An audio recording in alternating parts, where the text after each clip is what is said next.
A few weeks ago, I talked you through creating welcoming and multi-purpose lighting conditions for your mid-century home, how to differentiate between general and task lighting, how many switches might be too many switches, and how to create a lighting setup for every mood and time of day. Today, let's piggyback on that topic by talking about the mid-century light fixtures that you can choose to give you that light, and also to add authenticity, character, and fun to your home update. Hey there, welcome back to Mid-Mod Remodel. This is the show about updating MCM homes, helping you match a mid-century home to your modern life. I'm your host, Della Hansman, architect and mid-century ranch enthusiast. You're listening to episode 2006. And since today's episode is going to include a lot of references to design history, to specific products or types of lighting, to general styles of mid-century light fixtures, you're likely going to want to hit up the show notes for this page for pictures and links. Find that all at midmod-midwest.com/2006. Before we get into a list of light fixtures, and also the theory behind choosing the right moment in history, the right style, the right materiality, etc. for your house, of course, I'm going to give you theory. Before we get into that, two things. First, a little news. Last weekend, we had so much fun at the Mid-Century Kitchen Clinic. People tuned in to talk about their kitchens from all over the country, and we had an absolutely amazing Q&A, really great questions at the end of the main workshop that lasted nearly an extra hour. If you missed it, you can always get access to the replay recording. There will be a link in the show notes, and you can also use the Learn With Us tab on the Mid-Mod Midwest homepage to find all of our Mid-Century Design Clinic recordings from the past. That's exterior updates, additions, decks, and patios, and more. Especially, I recommend the More Than a Mood Board Clinic. If you're interested in choosing the right light fixtures for your mid-century home, that clinic specifically talks about setting up your style guide and all that's entailed in focusing your choices from everything available from all of history and the entire internet to the right choices for you and your house. You'll never regret simplifying your life in that way. You can find all of those, and you can register for our free upcoming masterclass at that Learn With Us tab. The masterclass, by the way, Planning a Mid-Century Remodel to Fit Your Life and Budget, is coming up again live. As you know, I give this class just a few times a year live, and that time is coming up. For regular listeners of the podcast, this class is so useful because I'll walk you through the master plan framework that gives context and a step-by-step process to all of the popcorn elements of great ideas that an individual episode will cover. If you've never attended this class, I hope you show up live this time. Quickly, the Planning a Mid-Century Remodel to Fit Your Life and Budget Masterclass, a mouthful, think of it as the Mid-Century Masterclass, is a complete free training on A, why your mid-century house is so great, B, what's going on in the world of design and remodeling right now that makes it a legitimate challenge to anyone who wants to plan a remodel for a mid-century house without steamrolling right over those great original features and qualities that you love in it, and C, how you can plan a remodel that fits your life, your budget, and keeps or puts back mid-century character into your house. It is 60 minutes of helpful encouragement, step-by-step processes, and as much of the everything I've learned in a career in residential design and nearly a decade of mid-century remodels that I can share with you to get you on the road to a remodel you will never regret. This class is a must for anyone planning any improvements to your home, large or small, in the near future. If you're going to call a contractor and take on a big home overhaul of the entire house or one space, don't miss this class. And if you're just planning to tweak a few things with a couple of weekend DIY efforts, things about your entry, your kitchen, your living spaces, your mudroom, your storage, come to this class and get inspired for how you can get the biggest bang for your buck and your effort. I usually leave a recording of this class live on my website for anyone to check out when they need it, but while I tune up the material and make sure it's all the most up to date, I've taken that recording down. So go sign up and save your seat for the updated live class right now at midmod-midwest.com/signup, and then make a plan to show up live a week from Saturday at 11 a.m. Central for an hour on getting ready to really love your home.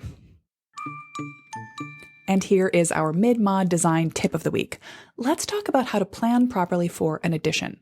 The great news is that your mid-century home was designed to be easily added on to, but that doesn't mean bigger is better. You want to decide if you really need to add on, know your limits, and keep it simple to plan the perfect addition to your home. By the way, this particular tip is true for a lot of different home improvement projects around a mid-century home, not just adding on. But in general, additions are a lot of time, money, and energy to create. So how can you make sure that that effort, that trouble, that expense of an addition gets as much benefit for you as possible? And ideally, an addition adds not just square footage, but greater functionality to your home. It might improve your exterior aesthetic, help create privacy in your yard from a too close neighbor, or make the existing spaces work better as well as adding in new spaces. So for example, if you're pushing out an addition into part of your yard, you're changing the letter of your house from a simple rectangle, or an I, into an L, or from an L to a C, or an S, or a Z. So what are you going to get, not just from the finished interior space, but around the edges of the house by creating that new shape? You might be able to create a better patio or deck or covered porch by enclosing part of your backyard with an L-shaped addition. You might improve your home's passive solar potential. You might cut off your least favorite view, your most farmhoused neighbor. You might also use a small addition to the footprint to scoot around interior spaces to make what you already have work better. The bottom line is that for any addition, you want to turn it into a scone that can feed more than one bird or purpose in your life. Feed two birds with one scone is my favorite alternative to kill two birds with one stone, which is such a violent metaphor of efficiency. Anyway, when you're thinking about making the most out of a new space or of any change in your house, ask yourself, what other problems besides not enough square footage do I need to solve around my house and my yard?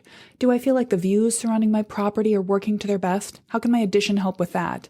And how will any added space help blend with existing interior space? Can I use part or all of the addition to enhance those existing spaces? One of the examples I shared in the Mid-Century Kitchen Clinic this weekend was one of my very favorite early projects of a master plan. We wanted to create more space in the kitchen, but also really condense the budget. And so what we ended up doing was not changing the footprint of the kitchen at all. All of the working spaces of the kitchen stayed in the relatively small original mid-century footprint, but we opened up a wall, which had been facing the backyard, to a new added-on den.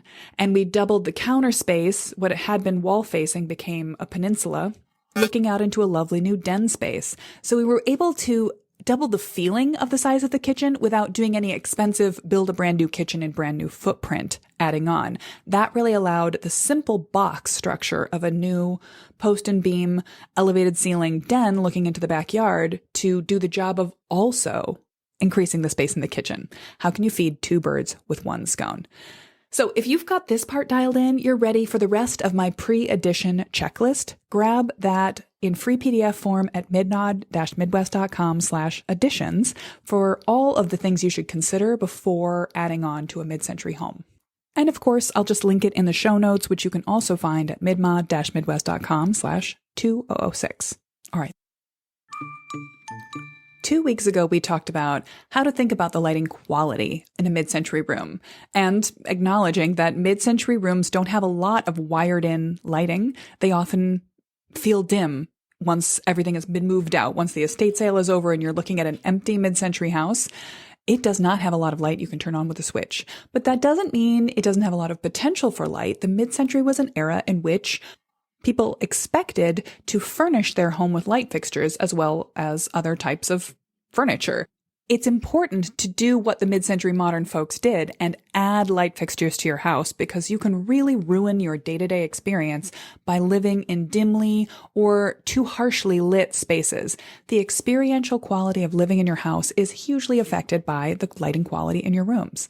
To plan a really livable update to your house, or even just to look at the house you have, this does not require a remodel. This might be something you take a survey of your house's lighting in each room and judge it for its ability to be bright or pleasantly dim, for the way the shadows are cast, for the warm or cool temperature of the lighting in the spaces. You could go through and make a little month-by-month project of tuning up the lighting in each part of your house that requires no rewiring, no calling a contractor, no electricians. If you're not really happy with the lighting quality in your house, I recommend actually taking this on right now. We have hard enough lives today without living in poor lighting conditions. So let's talk today about the kind of mid-century light fixtures you should be sourcing to solve the light problems you might identify in your house as you look around and say, this room is always too dim, or there's only a way to be bright in this room. There's no middle ground. So the kind of mid-century light fixtures you choose, or the lack of mid-centuryness in the light fixtures you choose, is hugely important, because light fixtures are one of the key ways to date your remodel, and not in a Valentine's Day way. The mid-century style of your home can be very affected by the type of light fixtures that you choose. And one of the easiest ways to date a remodel, to identify the date of a previous remodel, that is to figure out when did that incorrect remodel happen? Was it the 80s, the 90s, the early 2000s? Is to look at a couple of simple finishes, the countertops, the wood stain, grain, and type in the cabinets, the flooring, and the light fixtures. There are certain lighting trends that took off in each of those decades and were suddenly everywhere and then suddenly incredibly played out. For example, we've talked about how there's often not enough light, and a quick fix solution, particularly for post and beam structures in remodels done in the 70s and the 80s, even in the 90s, was to put in track lighting and to mount a track against the inner edge of one of the exposed ceiling joists and then put a number of point source lights along it.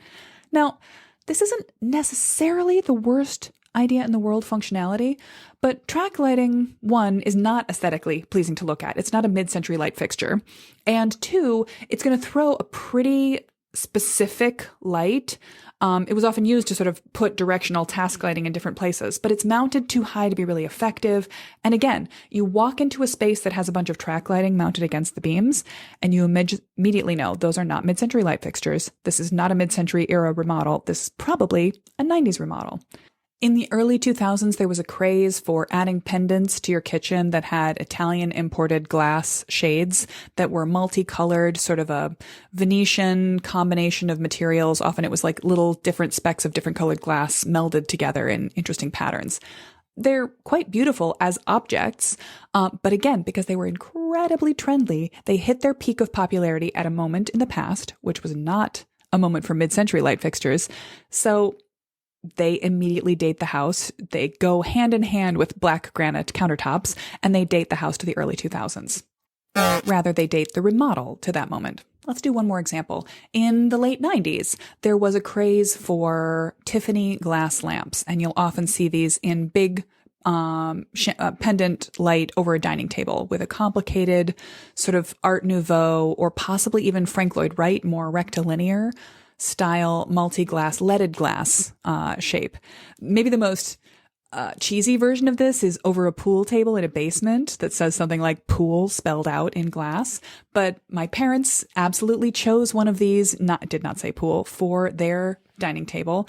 They thought it was really beautiful. They put a carved oak solid shaker leg table in the dining room, and then they sponge painted. Yeah. Hi, Mom. I know you're listening to this. They sponge painted patterns onto the walls out of a book based on color in Italian villas. And they loved it. They loved it. It made them so happy. I enjoyed it at the time, but the house is a 1970s split level. This is the way we left the house when we moved away. Actually, the walls were all painted white for resale value. Maybe they were painted beige for resale value. It was the suburbs. But that house, when I look back on it today, had some real potential for style. I could do it up as a late mid-century gem. And yet, if you walked into the house, if nothing has been done to it since, I would be able to say this house was last remodeled in the late 90s, not because I was there, but because of all of the style choices, including the non-mid-century light fixtures that were chosen for that house. So I'm sure that in each of those times, just like my parents did, just like I agreed with them, people thought they were making the most stylish and correct choice to update their home.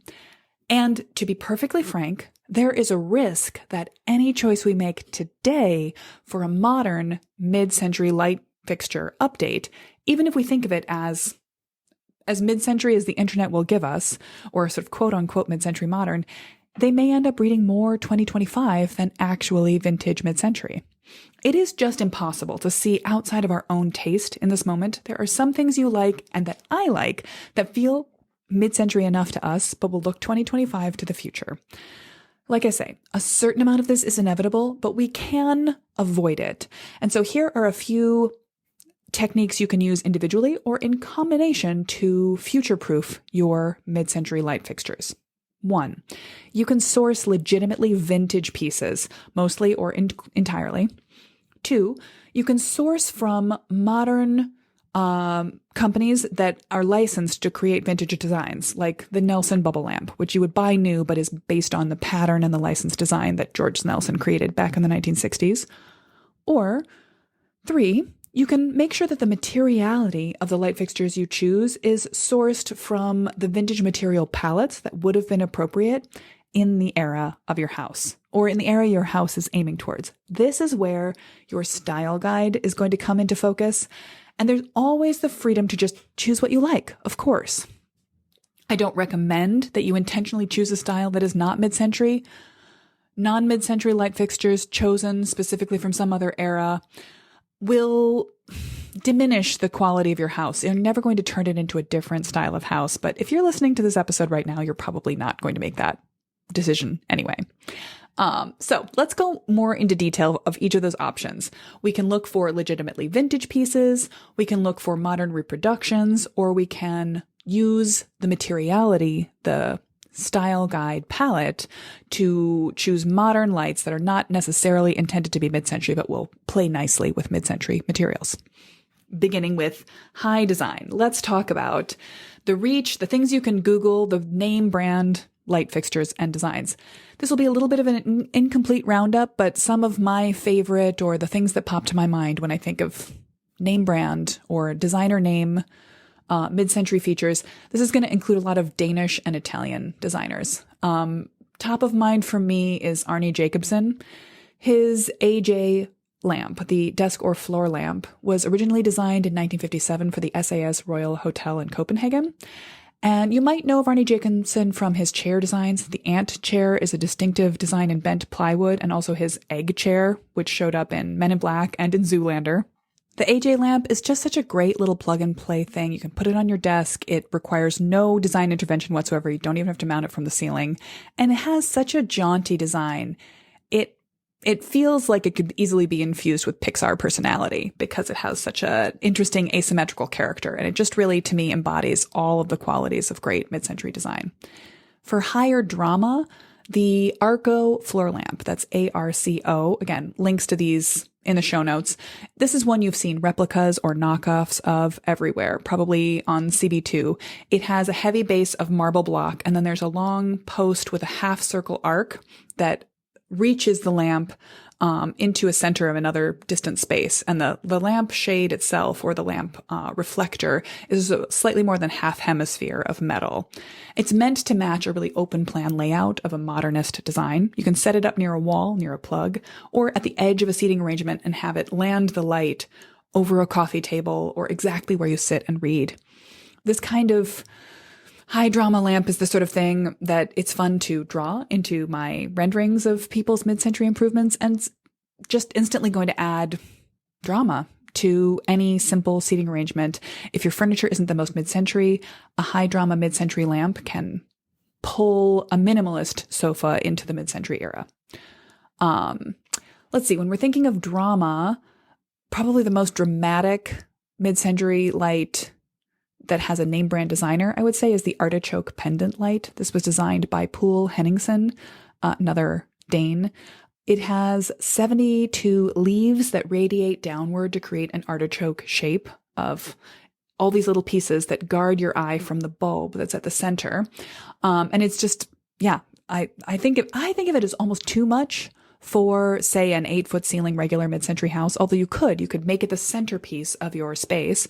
Or if you've got a tall entry area, or for any kind of a commercial mid-century space, the artichoke pendant light is just an absolutely high drama piece. For me, though, I say it reads a little busy. Of Poul Henningsen's work, I prefer the PH5. This was designed in 1958 as a counter-reaction to his irritation that the bulb manufacturers were making a bunch of different shapes and size. So he designed a sort of a dining table down lamp it had a series of flying saucer shape shallow dishes, some of which point up, some of which point down, and it diffuses light and aims it downward and up into the room in all different directions while protecting your eye from every direction. It is so elegant and gorgeous. Again, go check out the show notes page or Google it. It's a little more subtle, but I think it could be a really lovely signature piece, or it's quiet enough that you could use it over an eat-in table as well as a dining table or instead. I wouldn't recommend having the same light fixture in multiple places around your house, especially if it's one of these name brand pendants. For one thing, they'll be expensive. But for another, it would sort of diminish the iconic individual style. Speaking of, okay, so if we're thinking of sort of your centerpiece design, the Sputnik chandelier. The first Sputnik chandelier was designed by Gino Scarlatti. This is a guy who trained as an engineer and later as a lighting designer. So he created the first of these that balanced a bunch of different spokes that all came out from from one pendant point. But the term now applies to any chandelier type fixture that has a bunch of radiating spokes or arms with a bunch of multiple bulbs or globe style lights at the end of each arm. And this just, it has that atomic age, that space age cheerfulness, jauntiness. It can be a bit busy. It's a lot for an 8-foot ceiling, but if you've got a relatively minimalist layout, it could be the center. And if you've got a higher ceiling, this is a place to add a lot of light to the room. Definitely think about opaque, or rather translucent but not transparent bulbs, and or a dimmer switch. Our hero, the dimmer switch. One light, I think, is just always a winner, but is almost so everywhere that it doesn't feel quite as astonishing. It just feels like classically, elegantly cool. Like the Chanel suit of mid-century pendants is what George Nelson designed for Herman Miller. Herman Miller, in general, is a place to go for iconic mid-century era designs, modern creations that are, brand new furniture, brand new light fixtures. You don't have to worry about, is this vintage wiring? Is this vintage upholstery? It's brand new, but it's made in the exact same style by the same licensed design as it has been since the 60s. Herman Miller just really nailed the mid-century era. The fabric design, the furniture design, the lighting design. George Nelson's 1952 bubble lamps are iconic mid-century light fixtures. They embody the era. They use a translucent white plasticky polymer that holds a shape with a little subtle ribbing and lets a diffuse light through. So they're really pleasant to be around. You don't need to buy a specific type of light bulb, although you do want a good dimmer bulb that has a warm tone. These pendants come in a bunch of different shapes, each of which has bubble in the name. The saucer bubble, the ball bubble, the crisscross bubble is probably my favorite. The cigar bubble, the propeller bubble, a handful more. Many of these famous lamps, like I say, are still licensed in production, so you can get an authentic design brand from a store like Herman Miller, and a little Googling will always find you some genius original pieces. If you're looking for authentic mid-century era pieces that are in perfect condition and have some sort of provenance and name brand value, I would point you to a website like First Dibs. This is the place to go for all the vintage name brand furniture, light fixture, decoration items. If you pay for your privilege, you can keep an eye on First Dibs for gorgeous and, in my opinion, sometimes less than gorgeous, but always comes with a pedigree attached pieces. Where they were manufactured, the details of the designer. Their shipping is usually free because the prices that I saw on a recent scroll of light fixtures on First Dibs were between a couple $1,000s and tens of thousands of dollars. To me, that's a yikes, but it might be the making of your gorgeous space. For a better bargain, you can hunt down pieces like this, either name brand authentic or just cool, in the wild. This is a better bet for a bargain hunter like me. I source most of my light fixtures from Facebook Marketplace, from estate sales, and from vintage shops. Most of my favorite pieces that I have in my own home have come to me this way. My bedside lamp is a wall-mounted dining table lamp that I found in the kitchen of an estate sale in my own neighborhood. Fun fact about this, when you find a lamp at an estate sale or hiding in the dingy back of a vintage store, it's not going to be in perfect condition. The sort of fabric cord cover was quite grungy, and I had to clean it by sort of sponging it nicely, sort of over and over again with lightly soapy water. I also, when I bought this lamp, I thought it has it's got a flying saucer design. The top is a metal, gently curving saucer, and then the bottom is glass. And it's got a little twist on and off. It's got 3 settings, small, medium, large, because it's got 3 bulbs hiding on the inside. And it also has a counterweight, so you can lightly pull up and down on it and get it to come up and down from its counterweighted wall mount attachment. And I just thought it was such a cool shape. I had to have it.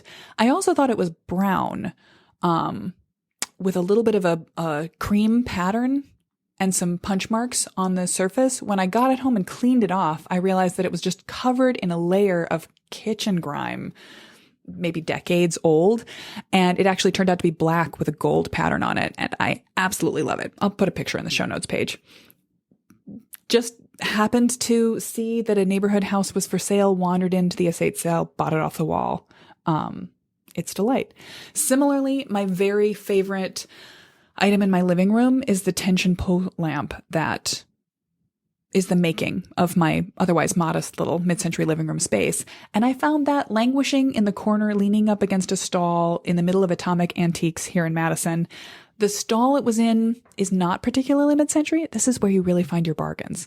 By wandering an antique mall that doesn't specialize in mid-century and finding the one or two or three really cool mid-century pieces that are in there. Now, of course, there's a middle ground. You can get very well prepared, reasonably priced, but slightly more expensive pieces from mid-century themed dealers who source good antiques, clean them up, refinish them, and check the electrical stuff for you. I've got a number of favorites in the region. Up in Minneapolis, Mid-Mod Men and Golden Age of Design are great sources. In Milwaukee, BC Modern is an excellent place to go that's only open once a month. And Mid-Century Meow is a great spot to just find a constant rotating source of beautiful mid-century furniture, decor items, and lighting. Here in Madison, we've got Atomic Antiques. We also have Rewind Decor, which is a great specialty shop that has things going from the mid-century era forward into the 80s and 90s of vintage themed. But Atomic Antiques is great because it's a multi-stall sort of big box warehouse of vintage stuff. Some of their booths are beautiful curated dealership areas, and some of them are just kind of a little random collection. And that's where I found my tension pole lamp, got it for $90. It looked like only 2 of the 3 light fixtures worked, but actually just one of the bulbs was burned out. And it's one of the best things I have in my house. So mid-century light fixtures exist laying about. And that I want to bring us to the difference between sort of the name brand, the Sputnik, the Nelson lamp, the named designs, and just regular old vintage mid-century lamps. So you can just walk into an estate sale and like the lamps that are there that don't have a special name, or that just fall into a general shape category, a flying saucer pendant lamp, or a bow tie sconce light, or a globe style lamp. These don't come from a design legacy. They don't have provenance, but they can still absolutely be authentic additions to your mid-century light fixtures, and they will take a modern dimmable LED bulb just as well as anything else. So when you're thinking about mid-century lighting, don't hesitate to keep or upgrade the simple ceiling lamp that you find in a mid-century bedroom. Is just usually a 2-bulb fixture with a center screw that supports a clear-ish or translucent glass dish with a little pattern on it. In my house, I had 4 different patterns in the 3 bedrooms and the hall light. I only really liked 2 of them, so I ended up replacing 2 of those lights shortly after I moved in with flat saucer contemporary surface lights in an LED technology. I actually hate them. I hate them so much. I am absolutely planning to replace them with vintage surface ceiling lights with glass shields. And what I'll do instead, because I think I donated the original glass shields, or maybe they're in my basement. Oh man, who knows what's in my basement right now? Send me a DM on Instagram if your basement is also a disaster and make me feel like less of a mess. But you can go to Etsy, by the way, Etsy, a great place to find vintage salvaged lamps for much less than a website like First Dibs, and find just a whole host of really lovely, simple, just the glass shield. So I can go to Restore and get a ceiling mount light that takes 2 bulbs or 3 bulbs and will mount to the ceiling, and then add to it any of a number of glass shields that will be really lovely that I can source from eBay, from Facebook Marketplace, from popping up in Restore for a very reasonable price. That's going to be a lot of fun for me to go forward with these things. Let's see, what are some other classic silhouettes? The rocket lamp is a table silhouette that has a sort of a tripod base and a vertical conical shape that has a little bit of a curvature to it, sort of looks like a rocket. You can find these often in plastic in vintage shops, or you can go onto Etsy and get a modern reproduction of a similar vintage shape that's all wired up with fresh lighting and in a color that matches your life. Similarly, that bow tie style. I have no idea who designed this. If you know, tell me who came up with a bow tie style light, but it's a great, jaunty, fun, multi-directional mid-century light. My favorite source for them today is a reproduction shop, Hip Haven. Makes a really great dual bow tie sconce for outdoor or indoor use. So you can just kind of lean into the things that you can actually find from the era. So you're looking in vintage shops, in estate sales, on Etsy, you can find vintage pieces on Etsy or on eBay, or you're looking for reproductions from places like Etsy, from modern reproduction shops. You can also look for modern sources of what's called the mid-century branded lamps. If you carefully curate from the collection of Schoolhouse Electric, anything with milk glass and a natural brass or color block finish, Restoration Hardware, carefully selecting, but some of their more simple globe lamp fixtures can work. Again, that milk glass and probably a lacquered burnished brass finish from them. A lot of modernist furniture companies will sell what they will brand as a mid-century lamp. It's probably not mid-century authentic, but as long as you choose the metals from your style guide, you'll be going in the right direction. What am I talking about there? What do I mean, choose the metals from your style guide? Before you can do that, you have to prepare a style guide. To do that, well, let's see. I'll point you first towards some vintage episodes of this podcast. If you go to season 12, episodes 1201 through 1204 are a 4-part series on the simple style guide system. I can also point you, if you want to spend 2 hours and really create a style guide for yourself, check out my More Than a Mood Board clinic. I mentioned it at the top of the episode, and you can get that by going to, I'll put a link in the show notes, but also go to the Learn With Us tab on our website. The short version of a style guide is that it's the material palette that you're going to pull from, not the specific products you will select, but the type of wood grain and stain, the type of glass you will choose again and again. You might just decisively say all of the light fixtures in this house are going to be a milk glass or a frosted glass finish, not clear. You might absolutely narrow down the number of metal finishes that you'll have in the house to 2 or maybe 3 for the whole house, building off what exists. If you have any mid-century original elements in the house, a brass, a bronze, stainless steel, and then making sure that all the pieces you choose come from that color palette. To get into this more deeply is more than the episode on mid-century light fixtures can cover, but I absolutely recommend that the style guide system will save you so much stress. This is going to cut the decisions you have to make in your remodel process, every single product you pick, down by half, or maybe much, much more than that. And it will certainly, if you're going to be sourcing modern light fixtures to plug into your lighting palette in your house, you want to make sure that you're staying away from contemporary designs by using your style guide to keep the whole house cohesive. This will let you blend a little bit of every type of mid-century light fixture I've just listed today. A couple of name brand designer pieces for maybe pendants in the dining room or living room, or a floor lamp that's really going to stand out. A couple of vintage sourced pieces that will add some authenticity and some playfulness, and some modern pieces that are just minimalist and fit the material palette of your style guide. So again, to review, when you want to pull together a set of mid-century light fixtures that are going to help you achieve the lighting conditions that you want to have an experiential quality of dim and soothing and warm and cozy, everybody sit here and let's have a conversation, bright and let's get going. Every one of those feelings can be created with mid-century light fixtures that also, when they're off, still contribute to the style and the tone of your whole house and make what might be a modernizing update of layout still feel very connected to the original era of your house. Mid-century light fixtures are fun and functional.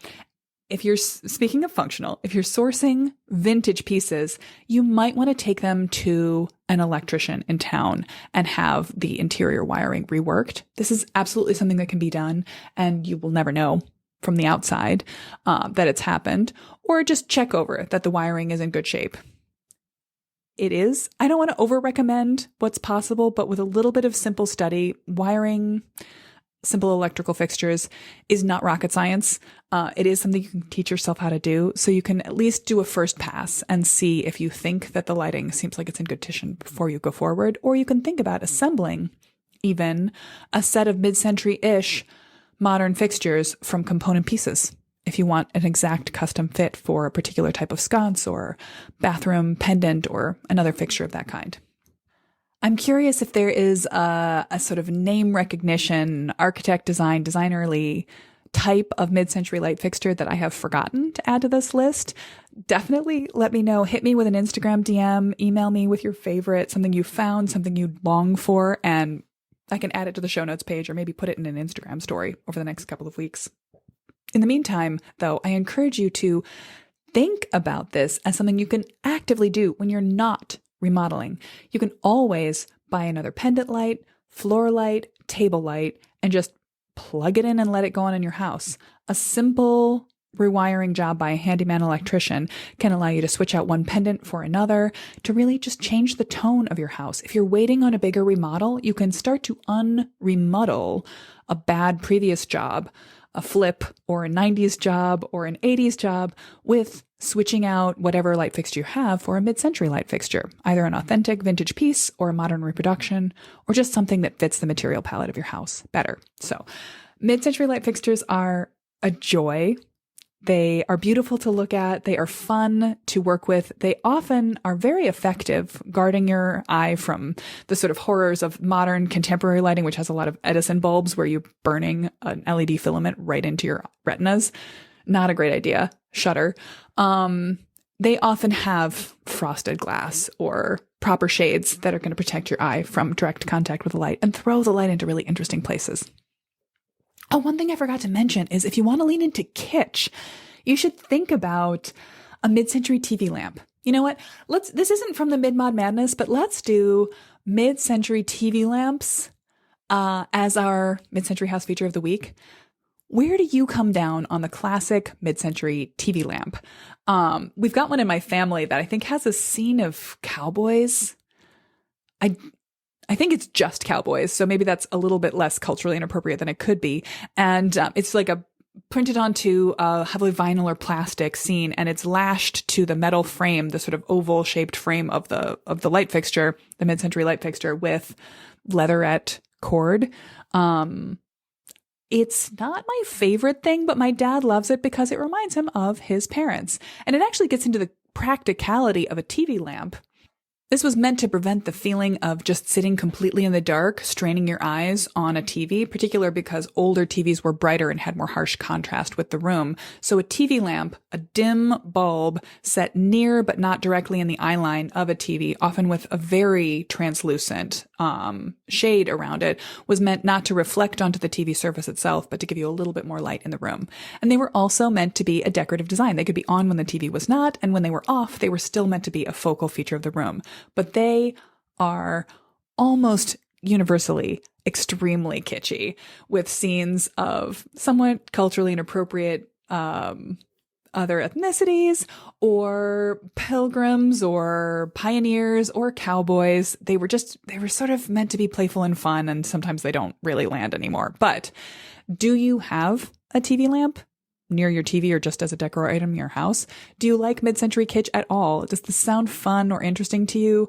You could also take the shape, the structure of a mid-century light fixture TV lamp and redo it with just a white or colored translucent shade. That could certainly work. But basically, the concept of this, a small wattage lamp that would give off just enough light so that the viewer wasn't watching television totally in the dark, turned into this kind of icon of early 50s TV culture design. And we cannot separate the early 50s from TV culture. I should do a whole episode on TV boxes and TV technology at some point. If that seems fun, send me a message and let me know you'd like to do it. But for the meantime, I will try to dig up a photo of my dad's old TV lamp. It's not in our TV room, by the way. I think it's in his office. And a couple of other kitschy, potentially cool examples of mid-century light fixtures that are TV lamps for your viewing delectation, and throw them onto the show notes page as well. that's about it for our episode on mid-century light fixtures. Remember, this is absolutely one where you want to head over to the show notes page and check out photos and links to some of the name brand designers and modern sources that you could think about. But I think you'll have your most fun in hunting down vintage finds in person at estate sales and in vintage shops if you've got the time and the shoe leather for that, or the internet will always do this for you. Facebook Marketplace and Etsy are great places, and eBay are great places to look for that kind of low budget vintage find. And if you want to source the authenticity of it, give yourself a little vicarious enjoyment by checking out First Dibs for the high-end information and the high-end prices. Whether you're thinking of a bigger remodel to your house or any kind of tweaking or changing of your house at all in the near future, you can always improve the quality of your life with a mid-century light fixture or two, or by overhauling your whole house for mid-century light fixtures all at once or gradually step by step. And if you're excited about thinking about making changes to your house, big or small, I hope you will show up for the Planning a Mid-Century Remodel to Fit Your Life and Budget Masterclass next weekend, not this Saturday, but a week from Saturday at 11 a.m. Central. It's kind of, I think of it as the Super Bowl of the mid-century crowd. It's our chance to get together, for you to see a whole bunch of other mid-century lovers in the room with you, in the Zoom with you, feel like other people care about their houses like you care about your house, and you are not alone in this endeavor. It's the live action version of this podcast. So you can always get yourself signed up for that by going to midmod-midwest.com/sign up. I really hope I'll see you there. And if not, have fun sourcing some mid-century light fixtures for your house and send me pictures on Instagram of what you find or what you have found in the past. I would love to cheer you on.